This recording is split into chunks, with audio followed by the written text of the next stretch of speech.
আলহামদুলিল্লাহ ওয়াসসালাতু ওয়াসসালাম আলা রাসূলিল্লাহ ওয়া আলা আলিহি ওয়া সাহবিহি আজমাইন আম্মা বাদ আউযু বিল্লাহি মিনাশ শাইতানির রাজীম বিসমিল্লাহির রহমানির রহিম মা কানা মুহাম্মাদুন আবা আহাদিম মির রিজালিকুম ওয়ালাকিন রাসূলুল্লাহ ওয়া খাতামুন নবিয়্যিন ওয়া কানা আল্লাহু বিকুল্লি শাইইন আলিমা রব্বি ইশরাহ লি সাদরি ওয়া ইয়াসসির লি আমরি ওয়াহলুল উকদাতাম মিন লিসানি ইয়াফকাহু কাওলি।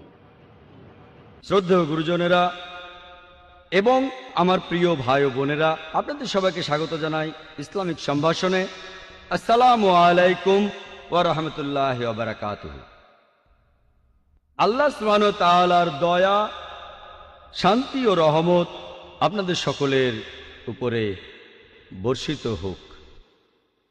এই লেকচার এখানে আজকের টপিকটা হচ্ছে মুহাম্মদ সাল্লাল্লাহু আলাইহি সাল্লাম, পৃথিবীর বিভিন্ন ধর্মগ্রন্থে তার বর্ণনা। অনেক লোকেরই ভুল ধারণা আছে যে ইসলাম একটা নতুন ধর্ম, যেটা পৃথিবীর বুকে এসেছে 1400 বছর আগে, আর নবী মুহাম্মদ সাল্লাল্লাহু আলাইহি সাল্লাম হলেন এই ধর্মের প্রতিষ্ঠাতা। সত্যি বলতে ইসলাম পৃথিবীতে আছে সেই সুদূর অতীত থেকেই, যখন প্রথম মানুষটা পৃথিবীতে হেঁটে বেড়াতো। আর মুহাম্মদ সাল্লাল্লাহু আলাইহি সাল্লাম তিনি এই ধর্মের প্রতিষ্ঠাতা নন, তবে তিনি হলেন সর্বশেষ ও চূড়ান্ত নবী, আল্লাহ সুবহানাহু ওয়া তাআলার আল্লাহর শেষ রাসূল। তাকে পাঠানো হয়েছে সব মানুষের জন্য। আমাদের পবিত্র কোরআন বলছে, সূরা ফাতিরের 24 নম্বর আয়াতে উল্লেখ করা হয়েছে, ওয়া ইম মিন উম্মাতিন ইল্লা খালা ফিহা নাযীর, এমন কোন সম্প্রদায় নেই যেখানে আমি সতর্ককারী পাঠাইনি। পবিত্র কোরআনের সূরা রাদের 7 নম্বর আয়াতে উল্লেখ করা হয়েছে, ওয়া কুল্লি কওমিন হাদ, প্রত্যেক সম্প্রদায়ের জন্য আমি পথপ্রদর্শক পাঠিয়েছি। নাম ধরে পবিত্র কোরআনে আল্লাহ তাআলার 25 জন নবীর নাম আছে।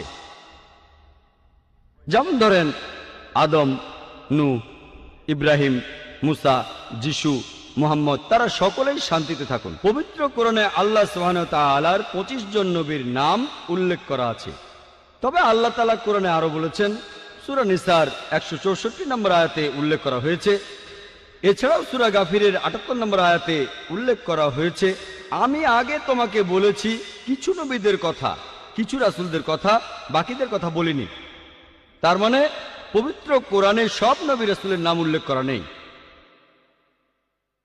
আর আমাদের নবীজি মুহাম্মদ সাল্লাল্লাহু আলাইহি সাল্লাম বলেছেন, এটা একটা সহিহ হাদিস, এটার উল্লেখ আছে মিশকাত আল মাসাবিতে 3 নম্বর খণ্ডের হাদিস নম্বর 5737। আমাদের নবীজি মুহাম্মদ সাল্লাল্লাহু আলাইহি সাল্লাম বলেছেন যে আল্লাহ সুবহানাহু ওয়া তাআলা এই পৃথিবীতে প্রায় 1,24,000 পয়গম্বর পাঠিয়েছেন। তবে নাম ধরে পবিত্র কোরআনে 25 জনের কথা বলা হয়েছে। কিন্তু এই সব রাসূল যারা এসেছেন সর্বশেষ নবী মুহাম্মদ সাল্লাল্লাহু আলাইহি সাল্লামের আগে, তারা এসেছিলেন শুধু তাদের সম্প্রদায়ের জন্য। আর তারা যে কথাগুলো প্রচার করেছেন সেই কথাগুলো মেনে চলা দরকার ছিল একটা নির্দিষ্ট সময়ের জন্য। যেসব নবী রাসূল মুহাম্মদ সাল্লাল্লাহু আলাইহি সাল্লামের আগে এসেছিলেন, তারা এসেছিলেন শুধুমাত্র তাদের সম্প্রদায়ের জন্য। যেমন ধরেন ঈসা আলাইহিস সালাম, খ্রিস্টানরা যাকে বলে যীশু খ্রিস্ট, তিনি এসেছিলেন শুধু ইহুদিদের জন্য, ইসরায়েলীদের জন্য।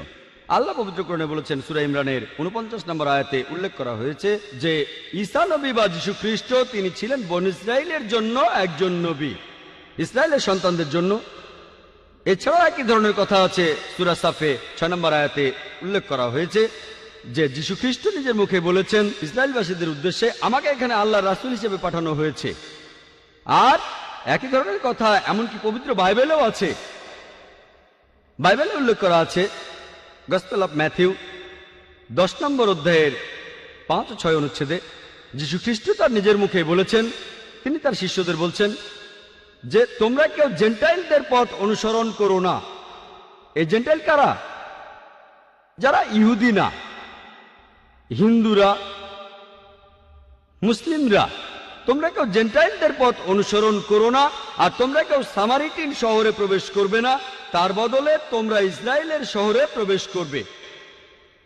একই ধরনের কথা আছে গসপেল অফ ম্যাথিউ 15 নম্বর অধ্যায়ের 24 অনুচ্ছেদে, যেখানে যীশু খ্রিস্ট তার নিজের মুখে বলেছেন যে আমাকে পাঠানো হয়েছে শুধুমাত্র ইসরায়েলবাসীদের পথ দেখানোর জন্য। তার মানে হচ্ছে যে কোরআন এবং বাইবেলের কথা অনুযায়ী যীশু খ্রিস্টকে পাঠানো হয়েছিল শুধুমাত্র বনে ইসরায়েলিদের জন্য, শুধুমাত্র ইহুদিদের জন্য, ইসরায়েলের সন্তানদের জন্য। তবে নবীজি মুহাম্মদ সাল্লাল্লাহু আলাইহি সাল্লাম ছিলেন সর্বশেষ আর চূড়ান্ত নবী। লেকচারের শুরুতেই আমি পবিত্র কোরআনের একটা আয়াত বলেছিলাম। সূরা আহজাবের 40 নম্বর আয়াতে উল্লেখ করা হয়েছে, বলা হয়েছে, মা কানা মুহাম্মাদুন আবা আহাদিম মির রিজালিকুম ওয়ালাকি রাসূলুল্লাহ ওয়া খাতামুন নবিয়্যিন ওয়া কানা আল্লাহু বিকুল্লি শাইইন আলিমা। মুহাম্মদ সাল্লাল্লাহু আলাইহি সাল্লাম তিনি তোমাদের মধ্যে কোনো পুরুষের পিতা নন, তবে তিনি হলেন আল্লাহর প্রেরিত রাসূল, আর তিনি হলেন নবুয়তের সিলমোহর। নিশ্চয়ই আল্লাহ তাআলা সব বিষয়ে জানেন।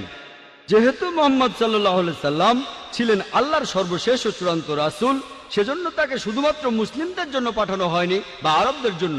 আল্লাহ পবিত্র কোরআনে বলেছেন, সূরা আনবিয়ার 107 নম্বর আয়াতে উল্লেখ করা হয়েছে, ওমা আরসালনাকা ইল্লা রাহমাতাল লিল আলামিন, আমি তো তোমাকে পাঠিয়েছি শুধুমাত্র বিশ্বজগতের প্রতি রহমত হিসেবে, প্রাণী জগতের প্রতি একটা রহমত হিসেবে, পুরো মানুষ জাতির প্রতি রহমত হিসেবে। এরপর পবিত্র কোরআনে সূরা সাবার 28 নম্বর আয়াতে উল্লেখ করা হয়েছে, ওয়ামা আরসালনাকা ইল্লা কাফাতাল লিন্নাস বাশিরাও ওয়া নাযিরাও, আমি তো তোমাকে পাঠিয়েছি পুরো মানুষ জাতির রাসূল হিসেবে, সুসংবাদ দেবে আর পাপ কাজে সতর্ক করবে। কিন্তু অধিকাংশ মানুষই একথা জানে না। যেহেতু মুহাম্মদ সাল্লাল্লাহু আলাইহি সাল্লাম ছিলেন সর্বশেষ ও চূড়ান্ত নবী, আমাদের নবীজির পরে অন্য কোনো রাসূল বা নবী আসবেন না। সেই কারণেই তাকে শুধু মুসলিমদের জন্য পাঠানো হয়নি অথবা আরবদের জন্য, তাকে পাঠানো হয়েছিল পুরো মানুষ জাতির জন্য। আমরা মুসলিমরা আমরা বিশ্বাস করি যে পবিত্র কোরআন এটা হলো আল্লাহ তাআলার বাণী, এটা হলো আল্লাহ তাআলার সর্বশেষ আসমানি কিতাব। তাই কোরআন যা বলছে আমরা সেটা মানি। সেজন্যই আমরা এটাও মানি যে নবী মুহাম্মদ সাল্লাল্লাহু আলাইহি সাল্লাম হলেন সর্বশেষ ও চূড়ান্ত নবী, আর এটাও মানি তাকে পাঠানো হয়েছে পুরো মানুষ জাতির জন্য। তবে বেশিরভাগ অমুসলিম, সাধারণভাবে সব অমুসলিমই, তারা বিশ্বাস করে না যে কোরআন এটা আল্লাহর বাণী, আর সে কারণে তারা মানতে চায় না যে নবী মুহাম্মদ সাল্লাল্লাহু আলাইহি সাল্লাম হলেন আল্লাহর সর্বশেষ ও চূড়ান্ত নবী, তিনি এসেছেন পুরো মানুষ জাতির জন্য। এ কারণে অমুসলিমদেরকে বোঝানোর জন্য আমি এখানে সাহায্য আর নির্দেশনা নেব পবিত্র কোরআনের একটি আয়াত থেকে। আর আমার মতে এই আয়াতটাতে আছে দাওয়ার চাবিকাঠি, অমুসলিমদেরকে বোঝানোর মূল মন্ত্র। পবিত্র কোরআনে সূরা ইমরানের 64 নম্বর আয়াতে উল্লেখ করা হয়েছে, তাআলাউ ইলা কালমাতিন সাওয়াইম বাইনানা ওয়া বাইনাকুম, এসো সেই কথায় যাহা আমাদের এবং তোমাদের মধ্যে এক। যখন আমরা অন্য ধর্মের মানুষের কথা বলবো, সবচেয়ে ভালো পদ্ধতি যেটা পবিত্র কোরআনে বলছে, এসো সেই কথা যাহা আমাদের এবং তোমাদের মধ্যে এক। আসুন আমরা দেখি যে পৃথিবীর বিভিন্ন প্রধান প্রধান ধর্মগ্রন্থগুলোতে আমাদের নবীজি মুহাম্মদ সম্পর্কে কি বলা হয়েছে। তাহলে এই অমুসলিমরা যদি বিশ্বাস করে এই ধর্মগ্রন্থগুলো যেটা তাদের ধর্মের, যদি সেই ধর্মগ্রন্থে উল্লেখ থাকে, যদি তারা মনে করে যে এটা আল্লাহর বাণী, তাহলে সেই ধর্মগ্রন্থের কথাগুলোও তাদের মানতে হবে। আসুন প্রথমেই আমরা দেখি হিন্দু ধর্মগ্রন্থগুলোতে নবী মুহাম্মদ সাল্লাল্লাহু আলাইহি সাল্লাম সম্পর্কে কি বলা হয়েছে। হিন্দু ধর্মগ্রন্থগুলোকে মোটামুটিভাবে ভাগ করা যায় প্রধানত দুই ভাগে, যেমন শ্রুতি আর স্মৃতি। শ্রুতি অর্থ হচ্ছে যেটা প্রকাশিত হয়েছে, যেটা সবাই বুঝতে পেরেছে, যেটা মানুষ শুনেছে। এই শ্রুতি বিভিন্ন হিন্দু বিশেষজ্ঞদের মতে প্রচলিত আছে যে শ্রুতি হলো ঈশ্বরের বাণী। এটাও প্রধানত দুই ভাগে বিভক্ত, বেদ ও উপনিষদ। বেদ এই সংস্কৃত শব্দটা এসেছে বিদ থেকে, যার অর্থ হচ্ছে মানুষের জ্ঞান। আর বেদ প্রধানত চার প্রকার: ঋগ্বেদ, যজুর্বেদ, সামবেদ ও অথর্ববেদ। যদিও এই বেদগুলো ঠিক কোন সময় থেকে পৃথিবীতে আছে সেটা কেউই জানে না, তবে স্বামী দয়ানন্দ সরস্বতীর কথা অনুযায়ী, যিনি হলেন আর্য সমাজের প্রতিষ্ঠাতা, তিনি বলেছেন যে এই বেদগুলো আসলে এগুলোর বয়স হচ্ছে 131 কোটি বছর। তবে এই বিশেষজ্ঞদের বেশিরভাগই তারা বলেন বেদের বয়স আনুমানিক 4000 বছর। পৃথিবীর কোন অংশে এই বেদ প্রথম এসেছিল সেটা আমরা কেউ জানি না। কার উপরে এটা নাজিল হয়েছিল সেটাও আমরা জানি না। যদিও এই সব ব্যাপারগুলো পরিষ্কার নয়, তারপরও হিন্দুরা মনে করে যে এটাই আল্লাহর বাণী, এটাই হলো সবচেয়ে বিশুদ্ধ আর পবিত্র ধর্মগ্রন্থ যাবতীয় হিন্দু ধর্মগ্রন্থগুলোর মধ্যে। আসুন প্রথমেই আমরা দেখি হিন্দু ধর্মগ্রন্থগুলোতে নবী মুহাম্মদ সাল্লাল্লাহু আলাইহি সাল্লাম সম্পর্কে কি বলা হয়েছে। হিন্দু ধর্মগ্রন্থগুলোকে মোটামুটি ভাবে ভাগ করা যায় প্রধানত দুই ভাগে, যেমন শ্রুতি আর স্মৃতি। শ্রুতি অর্থ হচ্ছে যেটা প্রকাশিত হয়েছে, যেটা সবাই বুঝতে পেরেছে, যেটা মানুষ শুনেছে। এই শ্রুতি বিভিন্ন হিন্দু বিশেষজ্ঞদের মতে প্রচলিত আছে যে শ্রুতি হলো ঈশ্বরের বাণী। এটাও প্রধানত দুই ভাগে বিভক্ত, বেদ ও উপনিষদ। বেদ এই সংস্কৃত শব্দটা এসেছে বিদ থেকে, যার অর্থ হচ্ছে মানুষের জ্ঞান।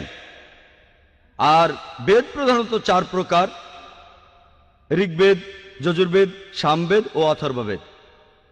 যদিও এই বেদগুলো ঠিক কোন সময় থেকে পৃথিবীতে আছে সেটা কেউই জানে না।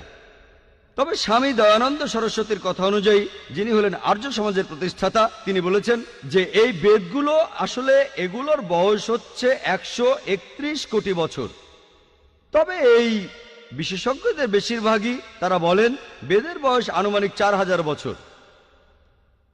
পৃথিবীর কোন অংশে এই বেদ প্রথম এসেছিল সেটা আমরা কেউ জানি না। কার উপরে এটা নাজিল হয়েছিল সেটাও আমরা জানি না। যদিও এই সব ব্যাপারগুলো পরিষ্কার নয়, তারপরও হিন্দুরা মনে করে যে এটাই আল্লাহর বাণী, এটাই হলো সবচেয়ে বিশুদ্ধ আর পবিত্র ধর্মগ্রন্থ যাবতীয় হিন্দু ধর্মগ্রন্থগুলোর মধ্যে। এরপরে গুরুত্ব পাবে তাদের উপনিষদ। এসেছে সংস্কৃত শব্দ থেকে উপা, যার অর্থ কাছে, নি অর্থাৎ নিচে, সদ অর্থাৎ বসা, কাছে এসে নিচে বসা। এককালে শিষ্য আর ছাত্ররা বসত তাদের শিক্ষকদের পায়ের কাছে, এটাকে বলা হচ্ছে উপনিষদ। এর অর্থ জ্ঞান, যেটা যাবতীয় অজ্ঞতা দূর করে দেয়। পৃথিবীতে 200-রও বেশি উপনিষদ পাওয়া যায়, তবে হিন্দু রীতি বলে এর সংখ্যা হলো 108। এগুলোর মধ্যে কিছু উপনিষদকে বলা হয়েছে প্রধান উপনিষদ। কেউ বলে 10টা, কেউ বলে 12টা। শ্রী রাধাকৃষ্ণ তিনি 18টা বেছে নিয়ে বই লিখেছেন, এগুলোই প্রধান উপনিষদ। পরের স্তরের ধর্মগ্রন্থগুলো হলো স্মৃতি। স্মৃতি মানে যেগুলো মনে রাখা হয়, অর্থাৎ স্মরণে রাখা। হিন্দু বিশেষজ্ঞরা বলেন এই স্মৃতি, এই গ্রন্থগুলো মানুষ লিখেছে, ঋষিরা। আর এর অবস্থান শ্রুতির পরে, শ্রুতির অবস্থান উপরে, তারপরে হচ্ছে স্মৃতি। এগুলোকে বলা হয় ধর্মশাস্ত্র, কারণ এগুলো বলে যে একজন মানুষ কিভাবে চলবে, সম্প্রদায় কিভাবে চলবে, সমাজ কিভাবে চলবে। স্মৃতির মধ্যে খুব গুরুত্বপূর্ণ হলো বিভিন্ন পুরাণ। পুরাণ অর্থ প্রাচীন। এসব পুরাণে বিভিন্ন দেবতার কথা আছে, বিশ্ব সৃষ্টির কথা আছে, সাহিত্য আছে। আর মহারিষি ব্যাস এইসব পুরাণগুলোকে 18টি খণ্ডে ভাগ করেছেন। এগুলোর মধ্যে একটা গুরুত্বপূর্ণ পুরাণ হলো ভবিষ্য পুরাণ।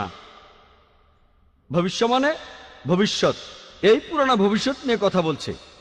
আর ভবিষ্য পুরাণে উল্লেখ করা আছে 3য় পর্ব, 3য় খণ্ড, 3য় অধ্যায়ের 5 থেকে 8 অনুচ্ছেদে যে একজন ম্লেচ্ছ আসবেন তার সঙ্গীদের সাথে নিয়ে মরুভূমি থেকে। তার নাম হবে মুহাম্মদ সাল্লাল্লাহু আলাইহি সাল্লাম। রাজা ভোজ এই দেবতুল্য মানুষকে স্নান করিয়ে পবিত্র করবেন আর তাকে স্বাগত জানাবেন সম্মানের সাথে, তার সাথে কথা বলবেন শ্রদ্ধার সাথে, আর বলবেন, হে মানুষ জাতির গর্ব, আপনি শয়তানকে হারানোর জন্য একটা বিশাল বাহিনী বানিয়েছেন। এই কথাটা ভবিষ্য পুরাণ 3য় পর্ব, 3য় খণ্ড, 3য় অধ্যায়ের 5 থেকে 8 অনুচ্ছেদে আছে। এখানে বলা হয়েছে একজন ম্লেচ্ছ আসবেন। ম্লেচ্ছ এই সংস্কৃত শব্দটার অর্থ একজন বিদেশি। তিনি আসবেন তার সঙ্গীদের সাথে নিয়ে, সাহাবাদের কথা বলা হচ্ছে। আসবেন মরুস্থল থেকে। সংস্কৃত মরুস্থল শব্দটার মানে বালিময় স্থান বা মরুভূমি। তার নাম হবে মুহাম্মদ সাল্লাল্লাহু আলাইহি সাল্লাম।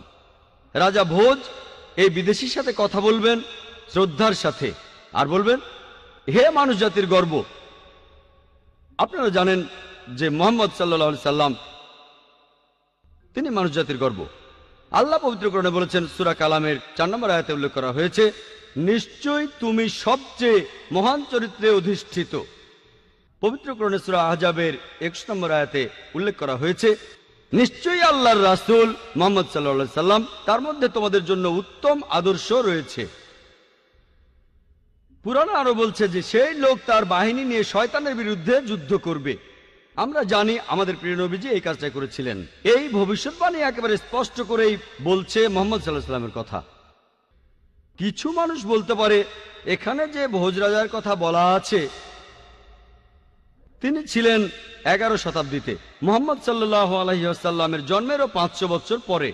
আর এই ভোজ রাজা ছিলেন রাজা শিলাবাহন এর 10ম বংশধর। এই মানুষগুলো এটা বুঝতে পারে না যে মিশরের সম্রাটদের পদবীর মতো তারা রাজাদের টাইটেল দিত ফারাও। অতীতে অনেক ফারাও ছিল, মাত্র একজন ফারাও ছিল না। তারপরে দেখেন রোমের সম্রাটদের তাদের পদবী ছিল সিজার। সিজার একজন ছিল না, অনেক সিজার ছিলেন। একইভাবে ইন্ডিয়ার রাজা, তাদের টাইটেল ছিল ভোজ। তাহলে ভোজ নামে একজন রাজা ছিলেন না, অনেক রাজাই ছিলেন। এই ভোজ রাজা ইনি কিন্তু 11 শতাব্দীর ভোজ রাজা নন, ইনি তারও অনেক আগে রাজত্ব করেছিলেন। এরপর ভবিষ্য পুরাণে বলা হয়েছে, 3য় পর্ব 3য় খণ্ড 3য় অধ্যায়ের 10 থেকে 27 অনুচ্ছেদে আছে, ম্লেচ্ছদের বসবাসের স্থান নষ্ট হয়ে গেছে। এখানে যে শত্রুরা আগে রাজত্ব করত, এখন সেখানে এসেছে আরো শক্তিশালী শত্রু। আমি একজন মানুষকে পাঠাবো যার নাম হবে মুহাম্মদ সাল্লাল্লাহু আলাইহি সাল্লাম। মানুষকে পরিচালিত করবেন সরল পথে। হে রাজা ভোজ, তুমি পিশাচদের রাজ্যে কখনোই যাবে না, কারণ আমি আমার দয়া দিয়েই তোমাকে পবিত্র করব। তারপর দেবতুল্য একজন মানুষ ভোজ রাজার কাছে আসলো, তারপর বলল যে আর্য ধর্ম এই পৃথিবীতে প্রতিষ্ঠিত হবে। এটা হবে ঈশ্বর পরমাত্মার আদেশে। আমার অনুসারীদের খাতনা দেওয়া থাকবে, তাদের মাথার পেছনে কোনো টিকি থাকবে না, তারা মুখে দাড়ি রাখবে, তারা একটা বিপ্লব করবে, তারা প্রার্থনার জন্য আহ্বান করবে, তারা সব হালাল খাবার খাবে, তারা বিভিন্ন পশুর মাংস খাবে, তবে এই লোকগুলো শূকরের মাংস খাবে না। তারা লতাপাতার মাধ্যমে নিজেদের পবিত্র করবে না, নিজেদের পবিত্র করবে যুদ্ধের মাধ্যমে। তাদের সম্প্রদায়কে বলা হবে মুসলমান। এই ভবিষ্যৎবাণী আর কারো কথা বলছে না, বলছে সর্বশেষ নবী মুহাম্মদ সাল্লাল্লাহু আলাইহি সাল্লামের কথা। বলা আছে, আমার অনুসারী তারাই হবে যে লোকদের খতনা দেওয়া থাকবে। আমরা জানি মুসলিমরা খতনা করে, তাদের মাথার পেছনে টিকি থাকবে না, অনেকে এটাকে বলে সিন্ডি, তাদের মুখে দাড়ি থাকবে, তারা একটা বিপ্লব করবে, তারা প্রার্থনার জন্য আহ্বান করবে। আজানের কথা বলা হচ্ছে, মুসলিমরা আজান দেয়। তারা সব হালাল খাবার খাবে, বিভিন্ন প্রাণীর মাংস খাবে, তবে তারা শূকরের মাংস খাবে না। আল্লাহ পবিত্র কোরআনে সব মিলিয়ে 4 জায়গায় বলেছেন। সূরা বাকারার 173 নম্বর আয়াতে উল্লেখ আছে, সূরা মাইদার 3 নম্বর আয়াতে উল্লেখ আছে, সূরা আনামের 145 নম্বর আয়াতে উল্লেখ আছে, এবং সূরা নাহালের 115 নম্বর আয়াতে উল্লেখ করা আছে, হুররিমাত আলাইকুম মাইতাতু ওয়াদ-দামু ওয়া লাহমুল খিনজির ওয়া মা উহিল্লা লিগাইরিল্লাহ বি।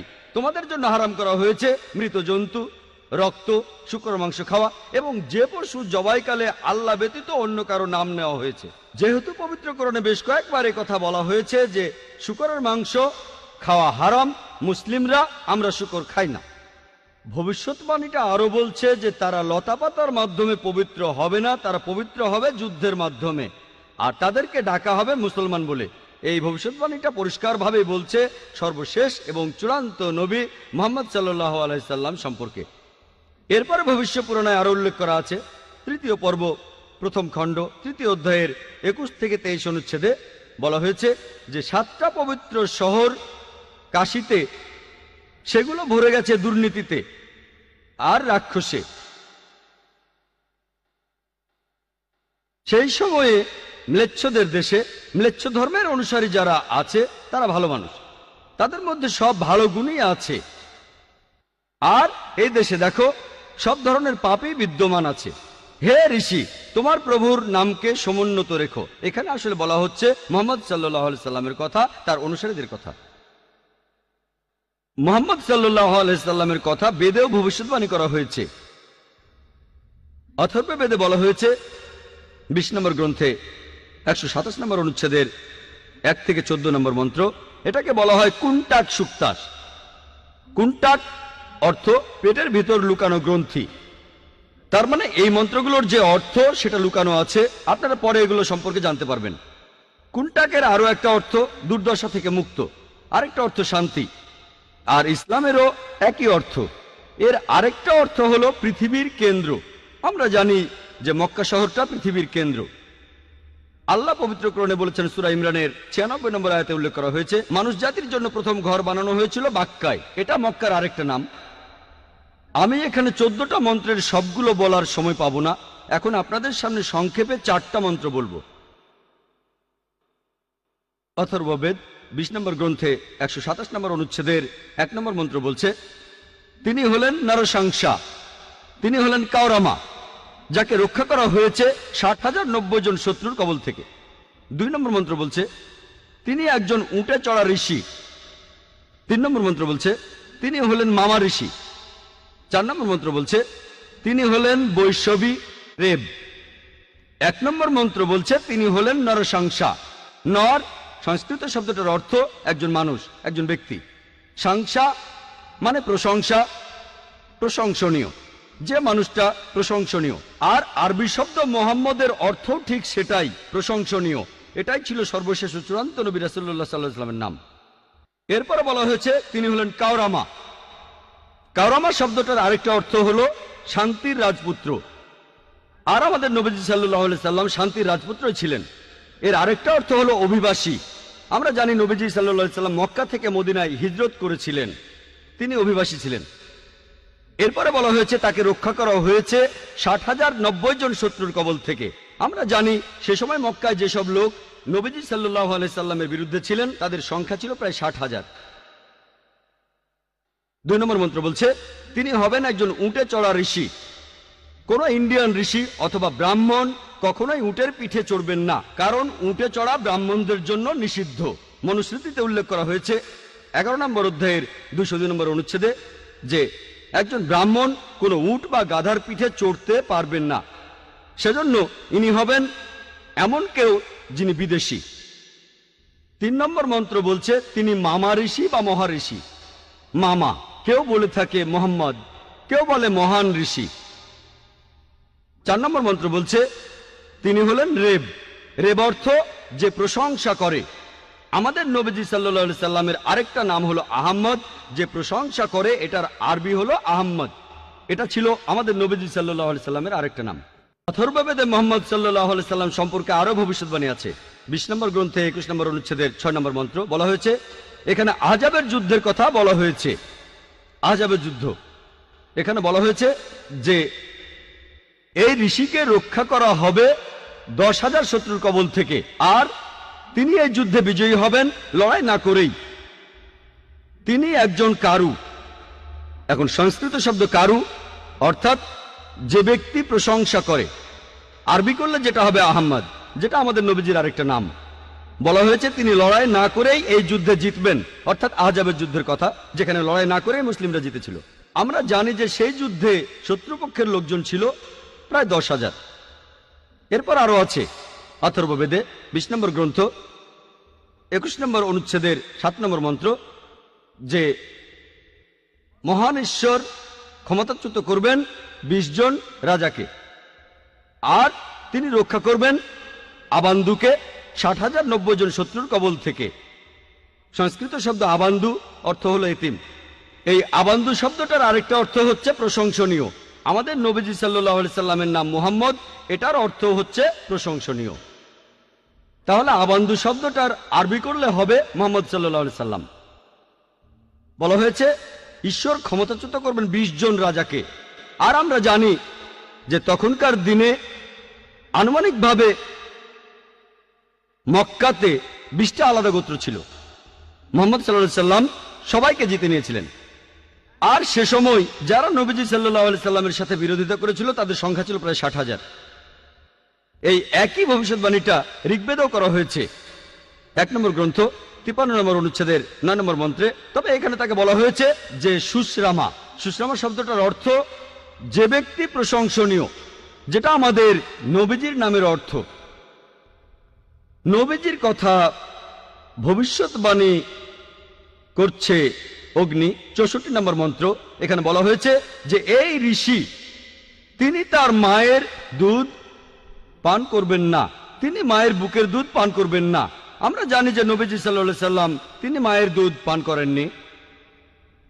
আর বিবি হালিমা রাদিয়াল্লাহু আনহা তিনি ছিলেন নবীজি সাল্লাল্লাহু আলাইহি সাল্লামের দাইমা।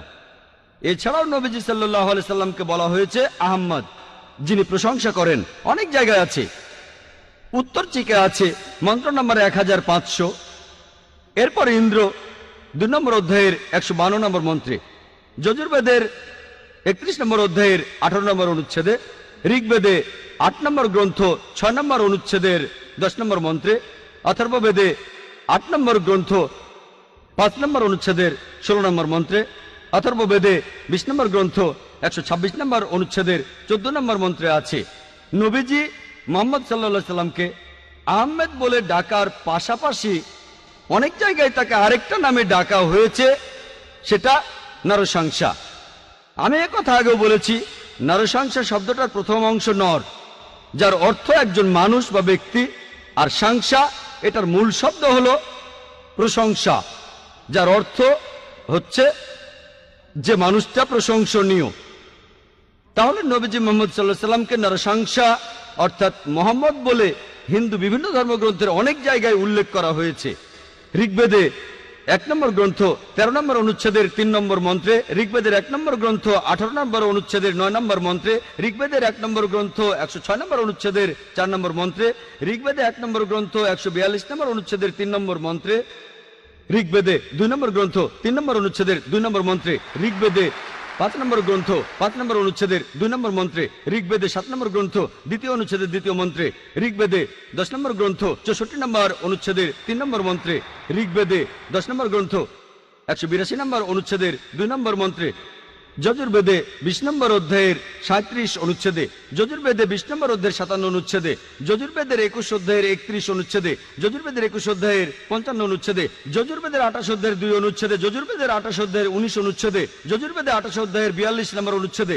এভাবে সারাদিন শুধু রেফারেন্সই দিয়ে যেতে পারেন যে হিন্দু ধর্মগ্রন্থে এই সব জায়গায় আমাদের নবীজির নাম উল্লেখ করা হয়েছে। হাতে সময় কম না হলে শুধু হিন্দু ধর্মগ্রন্থে মুহাম্মদ সাল্লাল্লাহু আলাইহি সাল্লামের বর্ণনা নিয়ে একটা লেকচার দেওয়া যেত। যেহেতু হাতে সময় কম, তাই আর একটা ভবিষ্যৎবাণীর কথা বলবো হিন্দু ধর্মগ্রন্থে মুহাম্মদ সাল্লাল্লাহু আলাইহি সাল্লামের বর্ণনা নিয়ে, যেটা হলো কল্কি অবতার। এটার উল্লেখ আছে ভগবত পুরাণায় 12 নম্বর খণ্ড 2য় অধ্যায়ের 18 থেকে 20 নম্বর অনুচ্ছেদে বলা হয়েছে যে বিষ্ণু ইয়াস নামে একজনের ঘরে, যে মহৎ হৃদয়ের ব্রাহ্মণ, যে শাম্বালা নামের একটা গ্রামের প্রধান, তার ঘরে জন্মাবে কল্কি। তাকে ঈশ্বর দেবেন উৎকৃষ্ট গুণাবলী, আর ঈশ্বর তাকে দেবেন 8টা অলৌকিক শক্তি। তিনি চড়বেন একটা সাদা ঘোড়ায়, তার ডান হাতে থাকবে একটি তরবারি। এরপর ভগবত পুরাণায় উল্লেখ করা হয়েছে 1 নম্বর খণ্ড 3য় অধ্যায়ের 25 নম্বর মন্ত্রে যে কলিযুগে যখন রাজারা হবে ডাকাতের মতো, কলিযুগে যখন রাজারা হবে ডাকাতের মতো, সেই সময় বিষ্ণু ইয়াসের ঘরে জন্মগ্রহণ করবে কল্কি। এছাড়াও কল্কি পুরাণায় উল্লেখ করা হয়েছে 2য় অধ্যায়ের 4 নম্বর মন্ত্রে বলা হয়েছে যে বিষ্ণু ইয়াস নামে এক ব্যক্তির ঘরে, যিনি মহৎ হৃদয় ব্রাহ্মণ, যিনি শাম্বালা গ্রামের প্রধান, তার ঘরে জন্মাবে কল্কি। কল্কি পুরাণায় বলা হয়েছে 2য় অধ্যায়ের 5 নম্বর মন্ত্রে কল্কিকে সাহায্য করবে 4 জন সহচর পাপীদের বিরুদ্ধে লড়াই করার জন্য।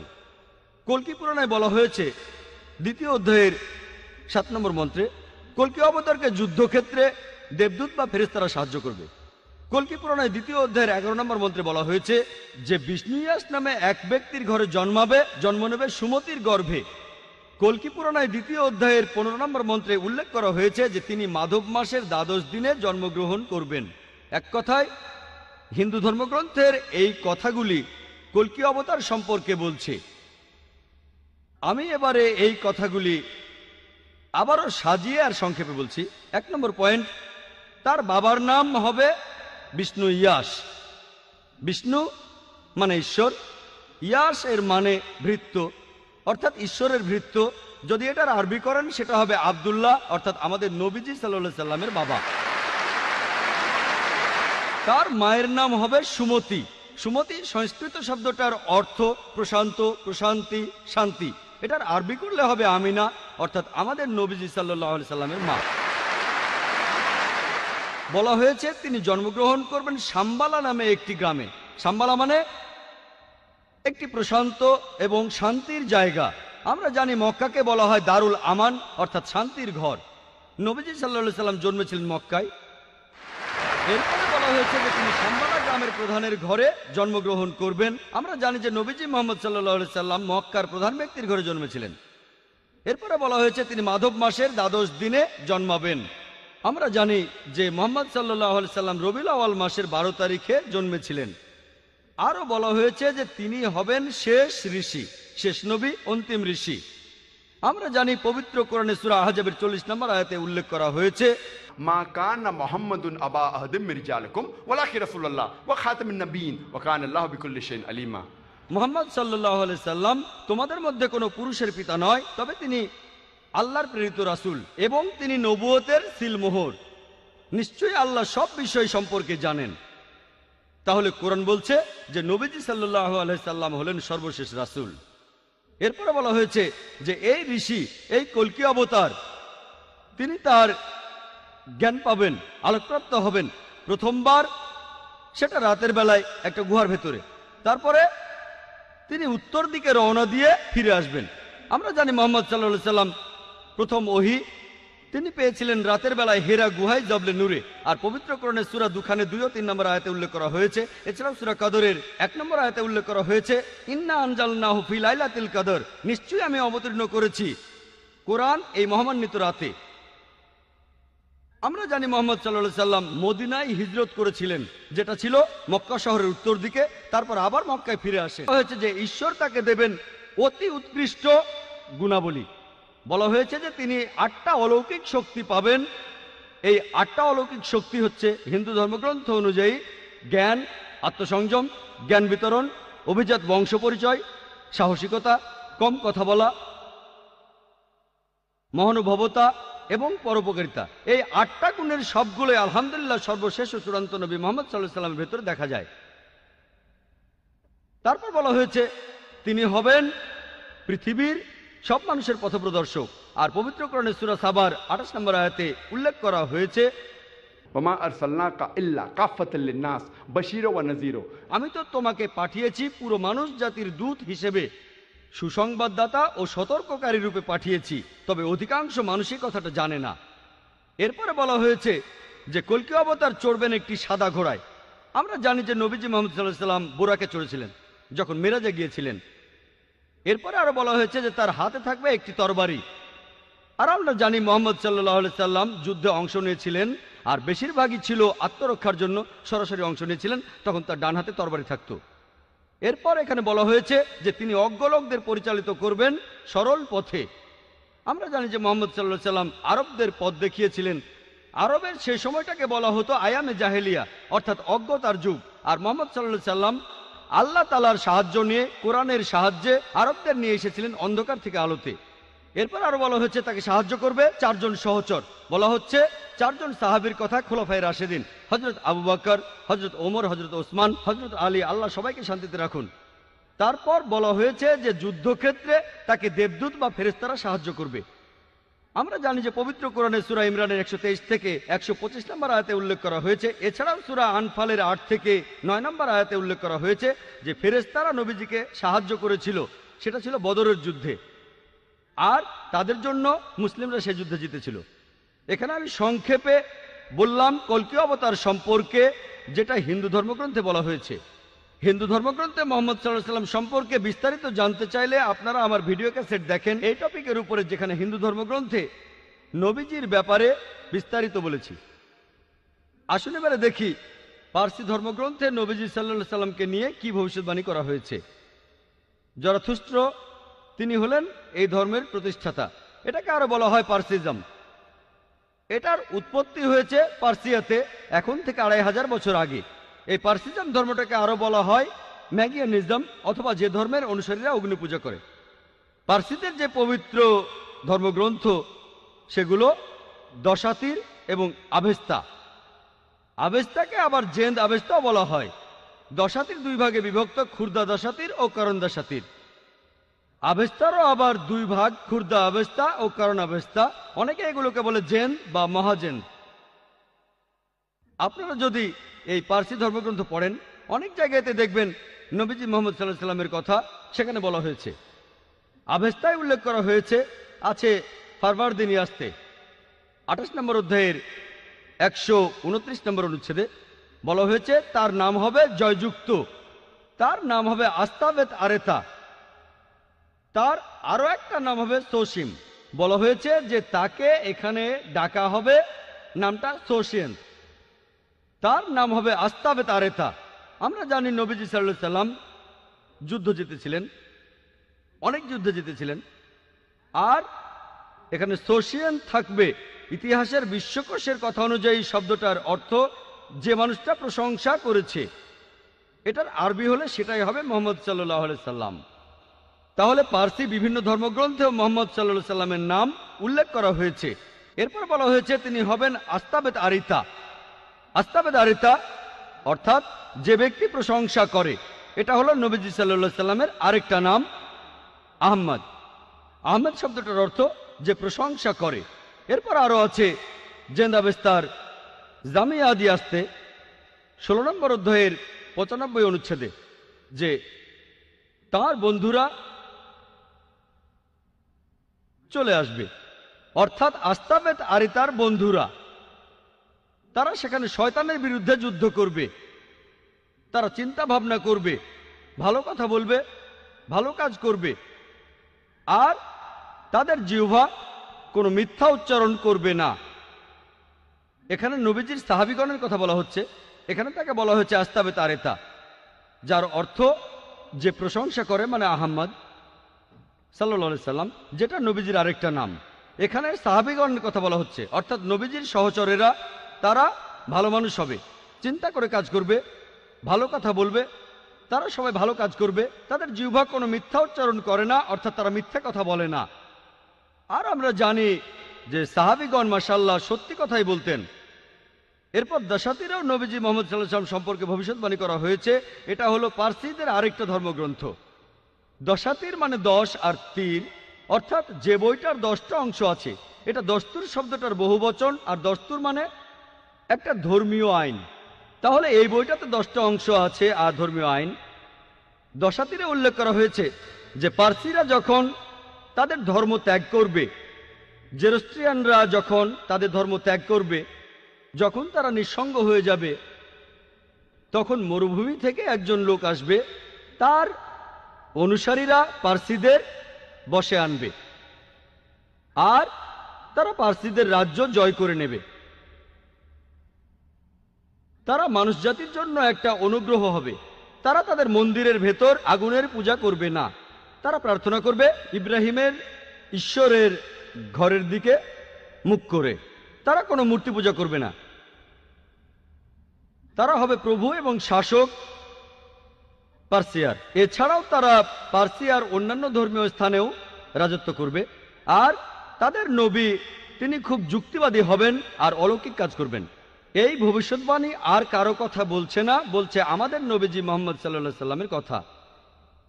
এরপরে আরো আছে, এটা আছে বুন্দাহিসানে 30 নম্বর অধ্যায়ের 6 থেকে 27 নম্বর অনুচ্ছেদে যে সোসিয়েন হবেন শেষ নবী। সোসিয়েন এটা নিয়ে আগে বলেছি। বিশ্বকোষের কথা অনুযায়ী এটার অর্থ হলো প্রশংসনীয়, অর্থাৎ মুহাম্মদ সাল্লাল্লাহু আলাইহি সাল্লাম। আর এখানে বলা হয়েছে যে নবীজি মুহাম্মদ সাল্লাল্লাহু আলাইহি সাল্লাম হবেন শেষ নবী। এটা হলো সংক্ষেপে পার্সি ধর্মগ্রন্থগুলোতে আমাদের নবীজির বর্ণনা। আসুন দেখি বৌদ্ধ ধর্মগ্রন্থগুলোতে আমাদের নবীজি সম্পর্কে কি বলা হয়েছে। প্রায় সব বৌদ্ধ ধর্মগ্রন্থে আছে যে ভবিষ্যতে একজন মাইত্রী আসবেন। আর চিক্কবতী সিংহনাথ সুতান্তাতে বলা হয়েছে ডি 1176 বলা হয়েছে যে আরেকজন বুদ্ধ আসবেন, তার নাম মাইত্রী, যিনি পবিত্র, যিনি সবার উপরে, যিনি আলোকপ্রাপ্ত, যিনি খুব জ্ঞানী আর বিনয়ী, যিনি মঙ্গলজনক, যার রয়েছে বিশ্বজগতের জ্ঞান। তিনি অলৌকিকভাবে যে জ্ঞান আরোহণ করবেন সেটা পুরো পৃথিবীতে প্রচার করবেন। তিনি একটা ধর্ম প্রচার করবেন যে ধর্মটা শুরুতে গৌরবময় থাকবে, চরম সময়ে গৌরবময় থাকবে, আর শেষেও গৌরবময় থাকবে। তিনি একটা জীবন দর্শন প্রচার করবেন যেটা হবে সত্য এবং পুরোপুরি সঠিক। তার সাথে কয়েক হাজার সন্ন্যাসী থাকবে, যেখানে আমার সাথে কয়েকশো সন্ন্যাসী থাকে। এই কথাটা আরো বলা হয়েছে সেক্রেড বুক অব স্টে 35 নম্বর খণ্ডের 225 নম্বর পৃষ্ঠায়। একজন মাইত্রী আসবেন যার কিছু বিশেষ বৈশিষ্ট্য আর গুণ থাকবে। এরপরে বলা হয়েছে যে তিনি হাজার হাজার মানুষকে নেতৃত্ব দেবেন, যেখানে আমি নেতৃত্ব দিয়েছি কয়েকশো মানুষকে। এরপরে আরো আছে গসপেল অফ বুদ্ধায় 217 ও 218 নম্বর পৃষ্ঠায় যে আনন্দ বুদ্ধকে প্রশ্ন করলেন যে হে আশীর্বাদ প্রাপ্ত, আপনি যখন চলে যাবেন কে আমাদের পথ দেখাবে? তখন গৌতম বুদ্ধ উত্তরে বললেন, আমি এই পৃথিবীর প্রথম বুদ্ধ নই, এমনকি শেষ বুদ্ধ আমি নই। ভবিষ্যতে আরেকজন বুদ্ধ পৃথিবীতে আসবেন, যিনি পবিত্র, যিনি সবার উপরে, যিনি আলোকপ্রাপ্ত, যিনি খুব জ্ঞানী আর বিনয়ী, যিনি মঙ্গলজনক, যার রয়েছে বিশ্বজগতের জ্ঞান। তিনি প্রচার করবেন একটা ভালো ধর্ম। তিনি যে ধর্ম প্রচার করবেন সেটা শুরুতে গৌরবময় থাকবে, চরম সময়ে গৌরবময় থাকবে, আর শেষেও গৌরবময় থাকবে।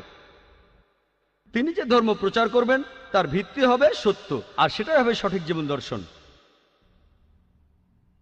আর তার থাকবে হাজার হাজার শিষ্য, যেখানে আমার ছিল মাত্র কয়েকশো শিষ্য। বুদ্ধের প্রধান শিষ্য আনন্দ তাকে প্রশ্ন করলেন, আমরা তাকে কিভাবে চিনব? বুদ্ধ উত্তর দিলেন, সেই লোকের নাম হবে মাইত্রী। মাইত্রী অর্থাৎ ক্ষমাশীল, স্নেহময়, দয়ালু, করুণাময়। এই শব্দটার আরবি করলে হবে রাহমা। আল্লাহ পবিত্র কোরআনে বলেছেন, সূরা আম্বিয়ার 107 নম্বর আয়াতে উল্লেখ করা হয়েছে, ওয়ামা আরসালনাকা ইল্লা রাহমাতুল লিল আলামিন, আমি তো তোমাকে পাঠিয়েছি শুধুমাত্র বিশ্বজগতের প্রতি রহমত হিসেবে, জীবজগতের প্রতি রহমত হিসেবে, পুরো মানুষ জাতির প্রতি রহমত হিসেবে।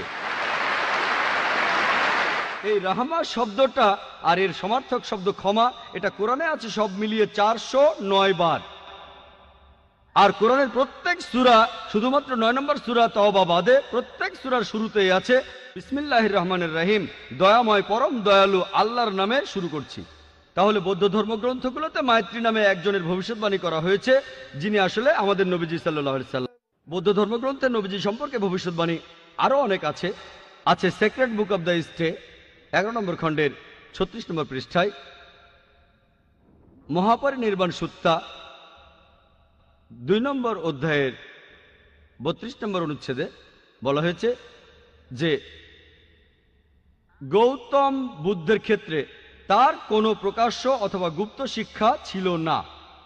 হে আনন্দ, তথাগতরা অথবা শিক্ষকরা মুঠোবন্ধ করে রাখবে না, জ্ঞানটা তোমাদের নিজের কাছে রেখে দেবে না, এটা প্রচার করতে হবে। আমরা জানি মুহাম্মদ সাল্লাল্লাহু আলাইহি সাল্লাম আল্লাহর কাছ থেকে ওহী হিসাবে যা পেয়েছিলেন সেটা সবার জন্য প্রচার করেছেন, আর সাহাবাগণকে বলেছেন এগুলো মানুষের কাছ থেকে লুকিয়ে রেখো না, মানুষের মাঝে এগুলো প্রচার করো।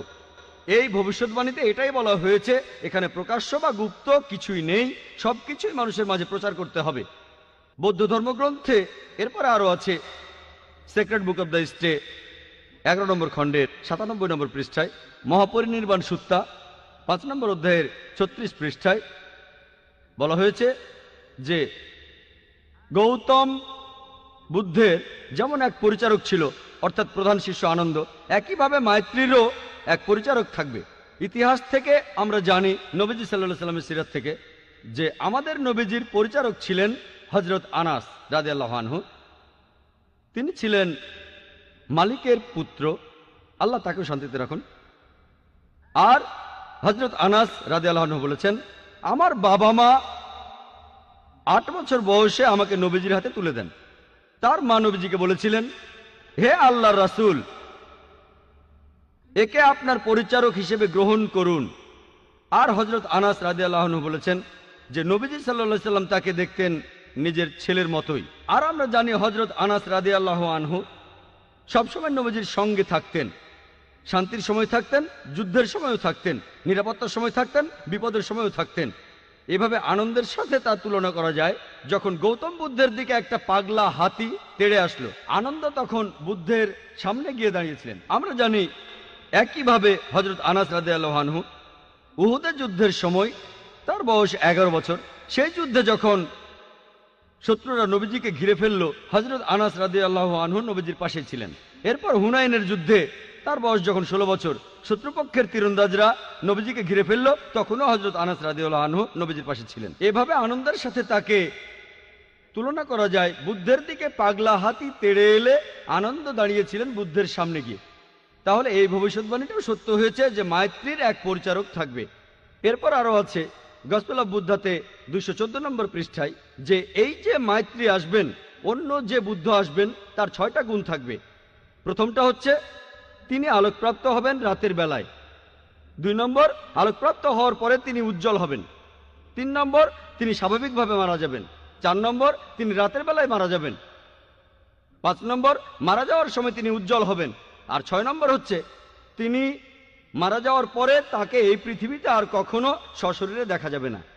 এই 6টা গুণাবলী পাওয়া যায় শুধুমাত্র আমাদের নবীজি মুহাম্মদ সাল্লাল্লাহু আলাইহি সাল্লামের মধ্যেই। আমরা জানি যে নবীজি প্রথম ওহী তিনি পেয়েছিলেন রাতের বেলায়। আর পবিত্র কোরআনে সূরা দুখানের 2 ও 3 নম্বর আয়াতে উল্লেখ করা হয়েছে। এছাড়াও সূরা কদরের 1 নম্বর আয়াতে আছে যে কোরআন নাজিল হয়েছিল মহিমান্বিত রাতে। এরপরে আছে তিনি উজ্জ্বল হবেন। আমরা জানি যে আমাদের নবীজি তখন উজ্জ্বল হয়েছিলেন, আলোকিত হয়েছিলেন। এরপরে আছে তিনি স্বাভাবিকভাবে মারা যাবেন। আমরাও জানি নবীজি স্বাভাবিকভাবে মারা গিয়েছিলেন। 4 নম্বর, তিনি মারা যাবেন রাতের বেলায়। আর আয়েশা রাদিয়াল্লাহু আনহার বলা হাদিস থেকে আমরা জানি যে নবীজির ঘরে প্রদীপে কোনো তেল ছিল না, তিনি পাশের বাড়ি থেকে তেল ধার নিলেন। অর্থাৎ নবীজি মারা যাওয়ার সময় তখন রাত ছিল। এরপরে আছে যে তিনি মারা যাওয়ার সময় উজ্জ্বল হয়ে যাবেন। আর হযরত আনাস রাদিয়াল্লাহু আনহু বলেছেন যে নবীজি মারা যাওয়ার সময় খুব উজ্জ্বল ছিলেন। এর পরেরটা হলো মারা যাওয়ার পরে তাকে আর কখনো সশরীরে দেখা যাবে না। আমরাও জানি যে নবীজি সাল্লাল্লাহু আলাইহি সাল্লাম সশরীরে আর ফিরে আসবেন না। মদিনায় তার রওজা রয়েছে, তাকে সশরীরে আর কখনো দেখা যাবে না। বৌদ্ধ ধর্মগ্রন্থে উল্লেখ করা এইসব কথা, এগুলো শুধুমাত্র নবীজি সাল্লাল্লাহু আলাইহি সাল্লামের বেলাতেই খাটে। বৌদ্ধ ধর্মগ্রন্থে এছাড়াও বলা হয়েছে, the secret book of the ইস্টে 10 নম্বর খণ্ড 68 নম্বর পৃষ্ঠা বলা হয়েছে যে তথাগতরা তারা শুধু প্রচার করবে। অর্থাৎ যে বুদ্ধরা আসবেন তারা শুধু প্রচার করবেন। আর আল্লাহ বলেছেন সূরা গাশিয়ার 21 নম্বর আয়াতে উল্লেখ করা হয়েছে, ফাযাক্কির ইন্নামা আনতা মুযাক্কির। আল্লাহ নবীজিকে বলছেন তোমার কাজ ধর্ম প্রচার করা, হেদায়েত করা, সেটার মালিক আল্লাহ সুবহানাহু ওয়া তাআলা। এছাড়াও আছে secret book of the stay 10 নম্বর খণ্ড 67 নম্বর পৃষ্ঠায় যে স্বর্গে যেতে হলে তোমার ভালো কাজগুলোরও প্রয়োজন হবে, তোমার ভালো কাজগুলোরও প্রয়োজন হবে তুমি যদি স্বর্গে যেতে চাও। আল্লাহ কোরআনে বলছেন সূরা আসরের 1 থেকে 3 নম্বর আয়াতে, ওয়াল আসর ইন্নাল ইনসানা লাফি খুসর ইল্লাল্লাযিনা আমানু ওয়া আমিলুস সলিহাতি ওয়া তাওয়াসাউ বিল হাক্কি ওয়া তাওয়াসাউ বিস সবর। অর্থাৎ দুর্ভোগ তাদের যারা সামনে ও পেছনে লোকের নিন্দা করে, তারা বাদে যাদের বিশ্বাস আছে, ন্যায়নিষ্ঠতা আছে, যারা মানুষকে সত্যের পথে আনে, যারা মানুষকে ধৈর্য আর অধ্যবসায়ের পথে আনে। বেহেশতে যাওয়ার জন্য একটা শর্ত হলো আমালিস সলিহাত, ন্যায়নিষ্ঠতা, যে কথা বৌদ্ধ ধর্মগ্রন্থ আছে। এছাড়াও ধম্মপটে উল্লেখ করা আছে মাত্তই সুত্তা 151। এখানে সর্বশেষ বুদ্ধ বা মাইত্রীর বর্ণনা দেওয়া আছে। বলা হয়েছে তিনি হবেন মানুষ জাতির প্রতি করুণা, তিনি হবেন ভদ্র, তিনি হবেন মানুষের জন্য দৃষ্টান্ত, তিনি হবেন দয়ালু, আর তিনি হবেন সত্যবাদী। এই সব কথাগুলো খাটে শুধুমাত্র সর্বশেষ ও চূড়ান্ত নবী মুহাম্মদ সাল্লাল্লাহু আলাইহি সাল্লামের বেলায়। এই হলো সংক্ষেপে বৌদ্ধ ধর্মগ্রন্থে মুহাম্মদ সাল্লাল্লাহু আলাইহি সাল্লামের বর্ণনা। আসুন দেখি ইহুদি আর খ্রিস্টানদের ধর্মগ্রন্থে মুহাম্মদ সাল্লাল্লাহু আলাইহি সাল্লাম সম্পর্কে কি বলা হয়েছে। ইহুদি আর খ্রিস্টানদের ধর্মগ্রন্থ আমরা জানি বাইবেলের দুটো খণ্ড, একটা হলো ওল্ড টেস্টামেন্ট, অন্যটা নিউ টেস্টামেন্ট। এই বাইবেল ক্যাথলিক খ্রিস্টানদের মতে এতে ৭৩টা বই আছে, আর প্রোটেস্ট্যান্টদের মতে তারা 7টা বই বাদ দিয়েছে ইহুদিদের ধর্মগ্রন্থ ওল্ড টেস্টামেন্ট থেকে, তাই তাদের বাইবেলে আছে ৬৬টা বই। এদিকে ক্যাথলিক আর প্রোটেস্ট্যান্টদের নিউ টেস্টামেন্ট, সেখানে ২৭টা বই আছে, কিন্তু ক্যাথলিকদের মতে ওল্ড টেস্টামেন্টে আছে ৪৬টা বই, প্রোটেস্ট্যান্টদের মতে সেখানে ৩৯টা বই আছে। ওল্ড টেস্টামেন্টে সেই সব নবীর কথা বলা হয়েছে যারা ঈসা আলাইহিস সালামের আগে এই দুনিয়ায় এসেছিলেন, আর নিউ টেস্টামেন্ট সেখানে যীশু খ্রিস্টের জীবন আর তার সময়ের কথা বলা হয়েছে। আমরা প্রথমে ইহুদিদের ধর্মগ্রন্থে নবীজির বর্ণনা নিয়ে কথা বলবো।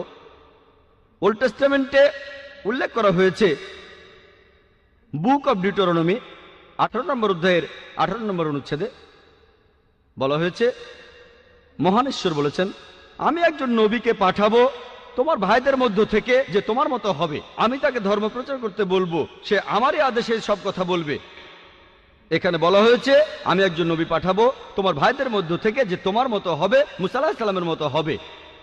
আর খ্রিস্টানরা এখানে বলে যে এই কথাগুলো বলা হচ্ছে যীশু খ্রিস্ট বা ঈসা আলাইহিস সালাম সম্পর্কে। তাদের যদি বলি যে এটা কিভাবে যীশু খ্রিস্ট সম্পর্কে বলছে, তারা তখন বলে যে এটা বলা হয়েছে যে নবী আসবেন তিনি মুসা আলাইহিস সালামের মতো হবেন, আর ঈসা আলাইহিস সালাম ছিলেন মুসা আলাইহিস সালামের মতোই। তারপর যদি প্রশ্ন করি তাদের মিলটা কোথায়, তারা তখন বলে যে মুসা আর ঈসা আলাইহিস সালাম তারা দুজনেই আল্লাহর নবী ছিলেন, আর তারা দুজনে ইহুদি। সেজন্য এখানে বলা হয়েছে যিশু আর ঈসা আলাইহিস সালাম সম্পর্কে। এই দুটো ব্যাপার মিলে গেলেই যদি এমনটা দাবি করা হয় যে যীশু খ্রিস্টই হলেন সেই নবী, তিনি ইহুদি ছিলেন আর আল্লাহর নবী ছিলেন, তাহলে বাইবেলে যতজন নবীর কথা আছে মুসা আলাইহিস সালামের পরে সবার ক্ষেত্রে এই কথা খাটে। যেমন ধরেন নবী সুলাইমান, Ezekiel, Isaiah, Daniel, Hosea, Joel, John the Baptist, তারা সবাই শান্তিতে থাকুন, তারা সবাই আল্লাহর নবী আর তারা সবাই ইহুদি, সবার ক্ষেত্রে এই কথা খাটে। যদি ভালো করে দেখেন তাহলে বুঝতে পারবেন এই ভবিষ্যৎবাণীটা সবচেয়ে বেশি মিলে যায় আমাদের নবীজি মুহাম্মদ সাল্লাল্লাহু আলাইহি সাল্লামের সাথে। আসুন দেখি ভবিষ্যৎবাণীটা কি বলছে। এখানে বলা হয়েছে আমি একজন নবী পাঠাবো তোমার ভাইদের মধ্য থেকে যে তোমার মতো হবে, মুসা আলাইহিস সালামের মতো হবেন। যদি ভালো করে দেখেন মুসা আর মুহাম্মদ দুজনে শান্তিতে থাকুন, তারা দুজনেই জন্মেছিলেন স্বাভাবিকভাবে। তবে যিশু বা ঈসা আলাইহিস সালাম স্বাভাবিকভাবে জন্মাননি, তিনি কোনো পুরুষের ঔরসজাত হয়ে জন্মাননি। আর পবিত্র কোরআনে এই কথা উল্লেখ করা আছে সূরা ইমরানের 45 থেকে 47 নম্বর আয়াতে। এছাড়া বাইবেলেও এই কথা আছে গসপেল অফ ম্যাথিউ 1 নম্বর অধ্যায়ের 18 অনুচ্ছেদে, এছাড়াও গসপেল অফ লুক 1 নম্বর অধ্যায়ের 35 অনুচ্ছেদে, যে তিনি কোনো পুরুষের ঔরসজাত হয়ে জন্মাননি, অলৌকিকভাবে জন্মেছিলেন। এইভাবে মুহাম্মদ সাল্লাল্লাহু আলাইহি সাল্লাম ছিলেন মুসা আলাইহিস সালামের মতো, কিন্তু ঈসা আলাইহিস সালাম তিনি মুসা আলাইহিস সালামের মতো ছিলেন না। এরপরে আরো দেখবেন মুহাম্মদ সাল্লাল্লাহু আলাইহি সাল্লাম আর মুসা আলাইহিস সালাম তারা দুজনেই ছিলেন বিবাহিত, তাদের সন্তান ছিল। কিন্তু বাইবেলের কথা অনুযায়ী ঈসা আলাইহিস সালাম অবিবাহিত ছিলেন, তার কোনো সন্তান ছিল না। তাহলে যিশু মুসার মতো ছিলেন না, বরং মুহাম্মদ মুসার মতো। তারা সবাই শান্তিতে থাকুন। এরপর আপনারা আরো দেখবেন মুসা আলাইহিস সালাম আর মুহাম্মদ সাল্লাল্লাহু আলাইহি সাল্লাম তারা দুজনেই স্বাভাবিকভাবে মারা গেছেন, কিন্তু যিশু বা ঈসা আলাইহিস সালাম স্বাভাবিকভাবে মারা যাননি। পবিত্র কোরআন বলছে তাই মানি যে আল্লাহ যিশু খ্রিস্টকে তার কাছে তুলে নিয়েছেন। সূরা নিসার 157 ও 158 নম্বর আয়াতে কথা বলা হয়েছে। আমরা মানি তিনি মারা যাননি। আর যদি সঠিকভাবে খ্রিস্টানদের বাইবেল পড়েন তাহলে দেখবেন বাইবেলও বলছে প্রমাণ করা যায় তিনি মারা যাননি, তিনি ক্রুসিফাইড হননি। কিন্তু খ্রিস্টানরা বিশ্বাস করে যিশু বা ঈসা আলাইহিস সালাম ক্রুশবিদ্ধ হয়ে মারা গেছেন, ক্রুসিফাইড হয়েছিলেন। এই বিষয়টা সম্পর্কে বিস্তারিত জানতে চাইলে আমার ভিডিও ক্যাসেট দেখেন, একটা বিতর্ক, ওয়াজ ক্রাইস্ট ক্রুসিফাইড। তবে তর্কের খাতিরে যদি মেনেও নেই তাদের কথাই ঠিক, তাহলে মানবেন যে যিশু বা ঈসা আলাইহিস সালাম স্বাভাবিকভাবে মারা যাননি। খ্রিস্টানরা যেভাবে বাইবেলের ব্যাখ্যা করে সেটা ভুল। তারপরেও সেটা মানলে এটাও মানবেন যীশু খ্রিস্টের মৃত্যু স্বাভাবিক নয়। আমরা মানি তাকে জীবন্ত তুলে নেওয়া হয়েছে, তাহলে আমরাও মানি তার মৃত্যু স্বাভাবিক নয়। তাহলে দেখছেন ঈসা আলাইহিস সালাম মুসা আলাইহিস সালামের মতো নন, বরং মুহাম্মদ সাল্লাল্লাহু আলাইহি সাল্লাম মুসা আলাইহিস সালামের। তারপরে দেখবেন যে মুসা আলাইহিস সালাম আর মুহাম্মদ সাল্লাল্লাহু আলাইহি সাল্লাম তারা দুজনেই নতুন আইন এনেছিলেন।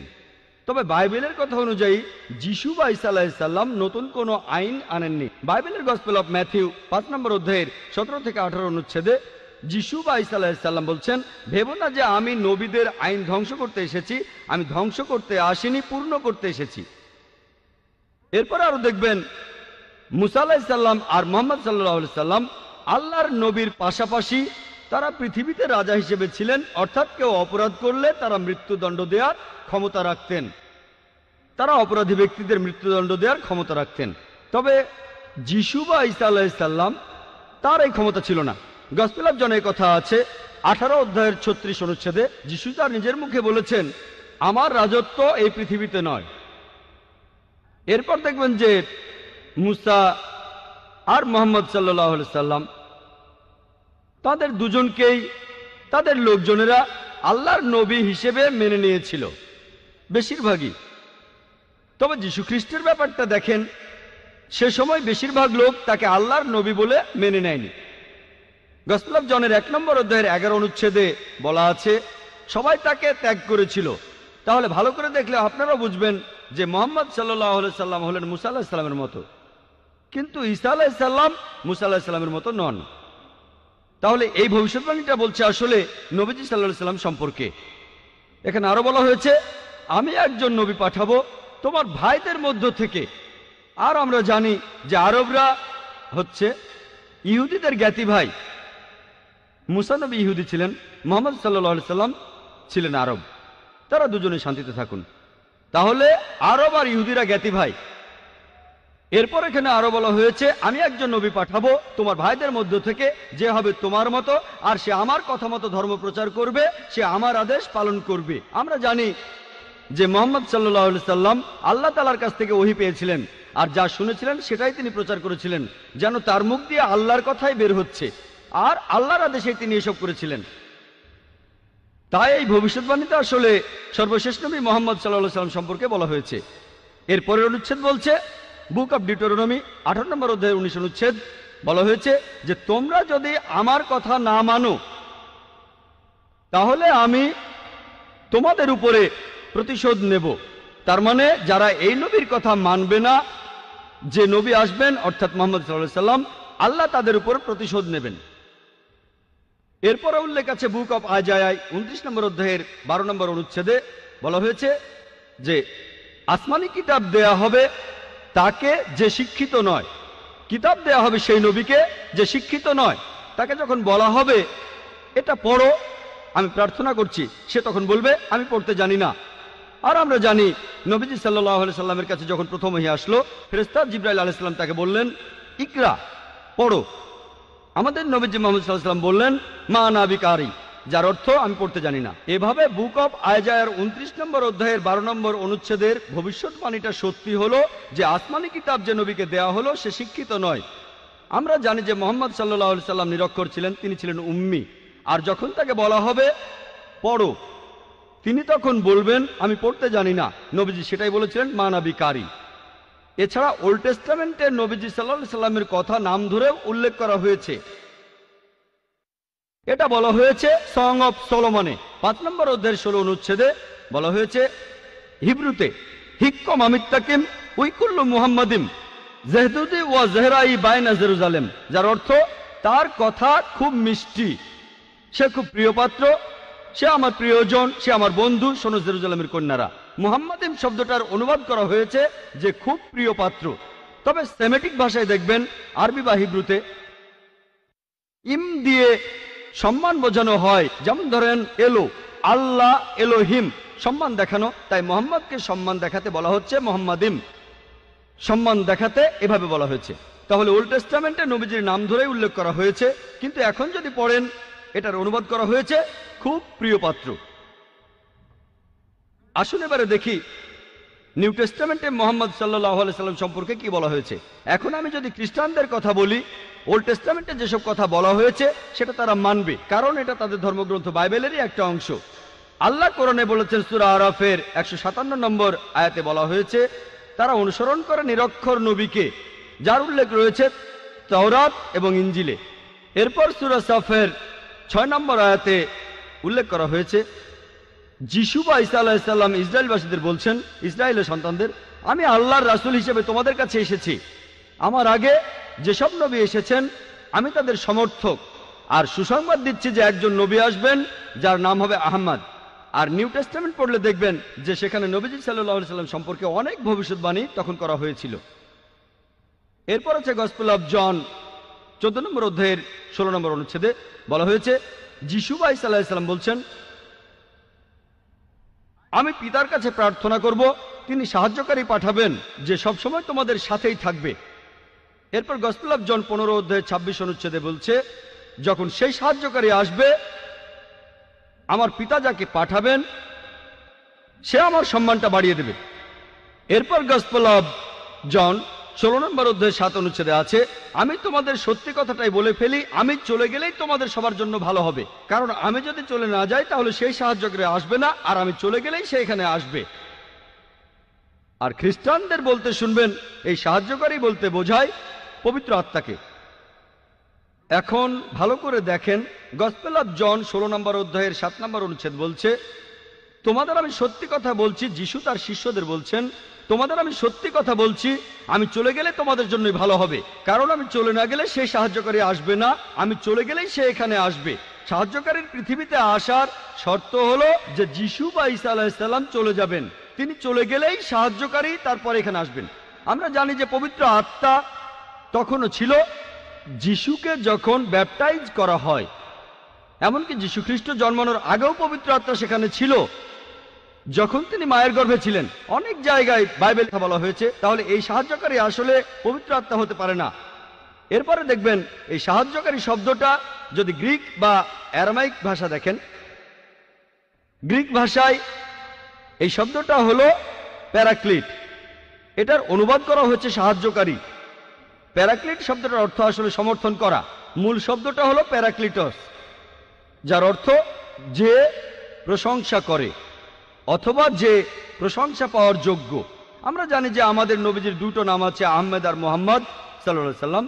এখন শব্দটা যাই হোক, ধরেন প্যারাক্লিটস যে প্রশংসা করে বা প্রশংসনীয়, অথবা ধরেন প্যারাক্লিট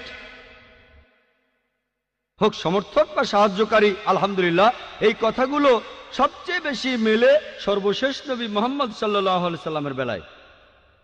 এরপর গসপেল অফ জনে বলা হয়েছে 16 নম্বর অধ্যায়ের 12 থেকে 14 নম্বর অনুচ্ছেদে, যিশু ঈসা আলাইহিস সালাম বলছেন, তোমাদের আমি অনেক কথাই বলতে চাই, কিন্তু তোমরা এখন সেগুলো বুঝবে না, কারণ যখন সত্যের আত্মা তোমাদের কাছে আসবে সে তোমাদের সত্যের পথে নিয়ে যাবে।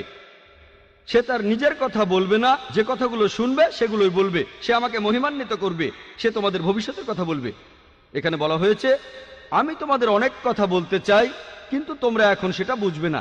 যীশু খ্রিস্ট তার শিষ্যদের বলছেন, আমি তোমাদের অনেক কথা বলতে চাই কিন্তু তোমরা এখন সেগুলো বুঝবে না, কারণ যখন সত্যের আত্মা তোমাদের কাছে আসবে সে তোমাদের সত্যের পথে নিয়ে যাবে, তার নিজের কথা বলবে না, সে যা শুনবে তাই বলবে। আমরা জানি নবীজির কাছে যে ওহী এসেছিল তিনি সেটাই বলেছিলেন, সে তার নিজের কথা বলবে না, যে কথাগুলো শুনবে সেগুলোই বলবে, সে তোমাদের ভবিষ্যতের কথা বলবে, সে আমাকে মহিমান্বিত করবে। আমরা জানি মুহাম্মদ সাল্লাল্লাহু আলাইহি সাল্লাম যিশুকে মহিমান্বিত করেছেন পবিত্র কোরআনে আর বিভিন্ন হাদিসে। আমরা মানি যিশু ঈসা আলাইহিস সালাম তিনি আল্লাহ সুবহানাহু ওয়া তাআলার প্রেরিত একজন রাসূল ছিলেন। আমরা মানি যে যিশু ঈসা আলাইহিস সালাম হলেন মসিহ অর্থাৎ খ্রিস্ট। বিশ্বাস করি যে তিনি অলৌকিকভাবে জন্মেছিলেন কোনো পুরুষের হস্তক্ষেপ ছাড়াই, যেটা অনেক আধুনিক খ্রিস্টান বিশ্বাস করে না। বিশ্বাস করি তিনি আল্লাহর আদেশে মৃত মানুষকে জীবিত করেছেন। বিশ্বাস করি তিনি আল্লাহর আদেশে জন্মান্ধ কুষ্ঠরোগীদের সুস্থ করেছেন। তাহলে নবীজি মুহাম্মদ সাল্লাল্লাহু আলাইহি সাল্লাম যিশু খ্রিস্টকে মহিমান্বিত করেছিলেন। তাহলে এই ভবিষ্যৎবাণীটাও আসলে আমাদের নবীজি মুহাম্মদ সাল্লাল্লাহু আলাইহি সাল্লাম সম্পর্কে বলছে। এই হলো সংক্ষেপে ইহুদি আর খ্রিস্টানদের ধর্মগ্রন্থে আমাদের নবীজির বর্ণনা। সময়ের স্বল্পতার কারণে এখানে আমি অনেক উদ্ধৃতির কথা বলিনি। এটা হলো সংক্ষেপে বিশাল আইসবার্গের মাথাটা। আমাদের নবীজি মুহাম্মদ সাল্লাল্লাহু আলাইহি সাল্লাম বিভিন্ন ধর্মগ্রন্থে তার সম্পর্কে কি বলা হয়েছে। আমার লেকচার শেষ করার আগে কোরআন থেকে একটা উদ্ধৃতি দেব। সূরা কাউসারের 1 থেকে 3 নম্বর আয়াতে আল্লাহ বলেছেন, ইন্না আতাইনা কাল কাউসার ফাসাল্লি লিরাব্বিকা ওয়ানহার ইন্না শানিয়াকা হুয়াল আবতার। অর্থাৎ আমি তাকে দিয়েছি কল্যাণের প্রাচুর্য কাউসার, আর তুমি কোরবানি করো, প্রতিপালকের নামে সালাত আদায় করো। যদি কেউ তোমাকে ঘৃণা করে মুহাম্মদ সাল্লাল্লাহু আলাইহি সাল্লামকে, সেই ব্যক্তি তখন নির্বংশ হয়ে যাবে। ওয়া আখিরু দাওয়ানা আলহামদুলিল্লাহি।